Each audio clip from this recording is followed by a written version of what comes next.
Hello guys, welcome back to my channel RicoMex TV.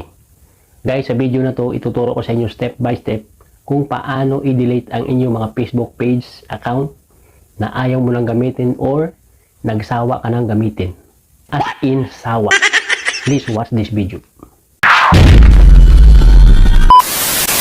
So guys, welcome back. Unang-unang steps na gagawin natin guys, punta lang tayo sa ating Facebook apps. Click natin yan. And then dito sa gilid, no, dito sa menu, click natin to. And then pag na-click natin yan, i-click na rin natin tong arrow dito sa right side, no, para mapunta tayo dun sa ating Facebook page account. So dito guys, no, makikita nyo sa screen, ayan yung aking Facebook page, no.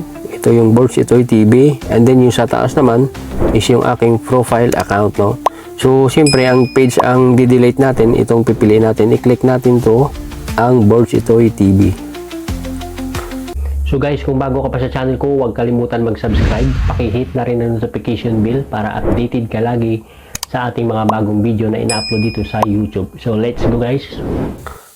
So, once na maklik mo na yun guys, pupunta na tayo dun mismo sa pinaka-page ko, no? So, i-click natin dito sa upper right side, no? Ang menu.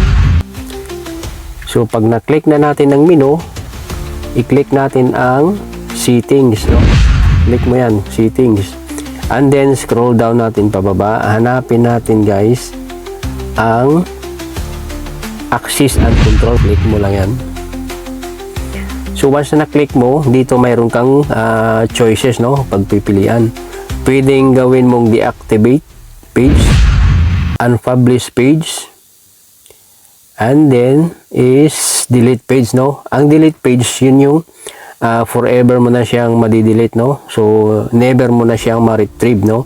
Kung ayaw mo na talaga gamitin tong Facebook page mo, so, kung decided ka na, yun ang pipiliin mo, no? So, click natin yung itong delete page, no? This is permanent, no? Yan nakalagay dyan.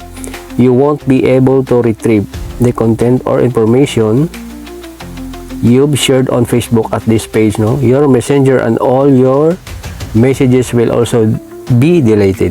So, pag sure ka na guys, click na natin yan. So, once na maklik natin yan, dito guys, no? Tatanungin ka ni Facebook, no? Bakit mo i-delete, no? So, anong reasons, no? So, mamili ka lang dyan guys, may choices yan, no? Yan, no? 1, 2, 3, 4, 5, no?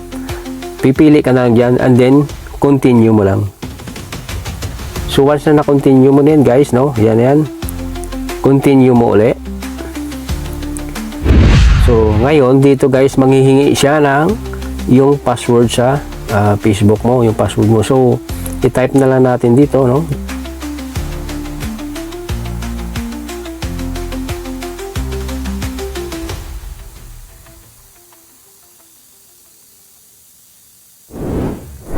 And then pag na-type mo na guys ang password mo, click mo lang yan, continue.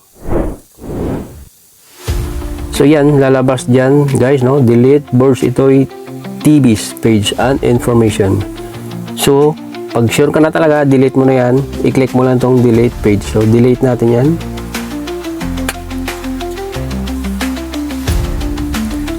So yan guys, no? Successful, no? Deleted na yung ating Facebook page, no? So yun lang guys, no, ang tamang procedure kung paano mag-delete ng inyong mga account, Facebook page account kung ayaw nyo na talagang gamitin or nagsawa na kayo. So yun lang guys, thank you. So yun lang mga guys, thank you for watching my video at huwag kalimutan mag-share, like, and comment sa comment section. At kung gusto nyo pang manood guys ng aking mga video, tutorial video, panoorin nyo lang dyan sa end screen, lalabas dyan. I-click nyo lang yan para mapanood nyo pa yung mga ibang video sa aking YouTube channel. So maraming salamat and shout out pala sa aking mga subscriber.